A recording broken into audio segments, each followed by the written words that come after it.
Les valeurs dans les métiers d'art que je trouve importantes, c'est l'authenticité, l'originalité bien sûr, l'audace, l'humain, le savoir-faire et la transmission. Je crois qu'on a besoin de beau pour vivre, que ce soit du beau qui soit utile ou du beau qui soit futile. Le beau, c'est pas forcément le joli, mais c'est ce qui va provoquer une sensation et un plaisir émotionnel, ou intellectuel d'ailleurs, qui je pense nous aide à vivre tout simplement. Le beau peut faire la différence à un moment donné, et je crois que les métiers d'art peuvent faire cette différence. Et donc chaque pièce va raconter une histoire. Dans mes objets, on retrouve quelque chose de très personnel, et cette recherche de sens, les clients qui nous achètent recherchent ça.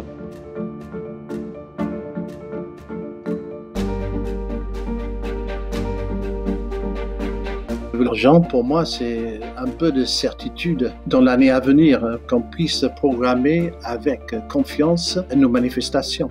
L'incertitude, ça tue notre avenir.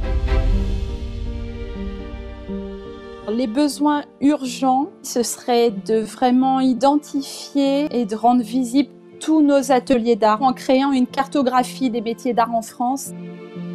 Depuis 2016, légalement, les métiers d'art ont été reconnus comme secteur économique à part entière. Je pense qu'aujourd'hui, il nous manque encore la création d'une branche professionnelle de manière à avoir une existence extrêmement claire et qui nous permettra d'être reconnus en France et plus largement au niveau mondial, d'avoir plus de poids.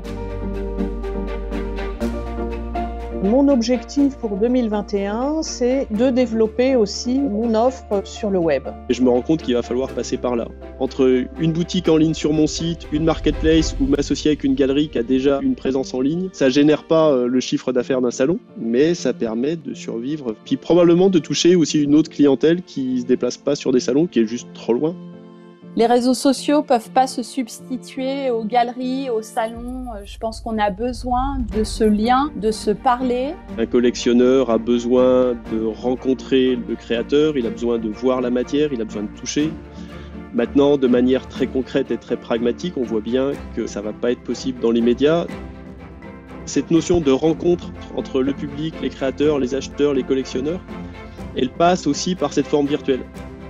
Le monde change, le monde avance et il avance avec le numérique, donc il n'est pas question de dire j'en veux pas quoi. Je porte un regard qui est à la fois circonspect et puis en même temps j'y vais quoi. Dans nos métiers de la création, je pense que nous sommes profondément optimistes. Je souhaite un peu moins d'agitation, un peu plus de retour à l'humain. Transmettre du beau pour que le monde aille mieux.